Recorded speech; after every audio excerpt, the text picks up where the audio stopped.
Voltaremos a ser tudo aquilo que os ministros do STF mais temem. Um povo de pequenos tiranos, bárbaros e imbecis. Eu preciso agora agradecer. Estou aqui com o coração cheio de gratidão. Quero dizer que eu estou num processo de desconstrução do meu eu autoritário. Eu quero dar lugar a um novo eu, mais obediente, mais submisso, mais inofensivo. O responsável por esta mudança foi o STF. Preciso vir aqui agradecer a eles, aos ministros da Suprema Moral Nacional, pedir desculpa a alguns deles por esse processo de reeducação que eles estão me obrigando a passar. Começaria agradecendo a ministra Carmen Lúcia, pedir desculpa por eu ser um pequeno tirano. Mas não pode também permitir que nós estejamos numa água em que haja 213 milhões de pequenos tiranos. Eu não sabia que no Brasil o número máximo de tiranos era 11. 13, se tu juntar o Lula e a Janja. Eu fui ingênuo nesse processo. Eu sempre achei que democracia era dar voz ao povo. Eu não sabia que democracia era obedecer sem questionar. Mas a ministra Carmen Lúcia me ensinou. Inclusive, eu já estou me inscrevendo num curso para aprimorar minha língua portuguesa, para aprender expressões modernas como discursos de ódio.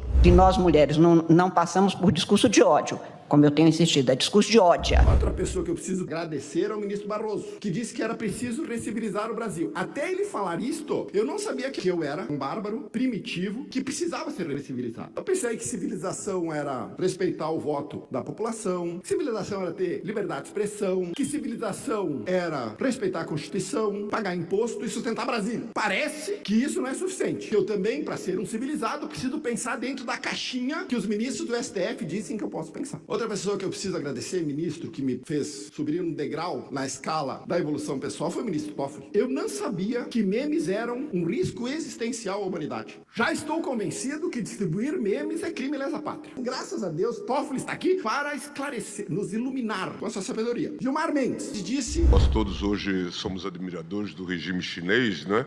Do Xi Jinping.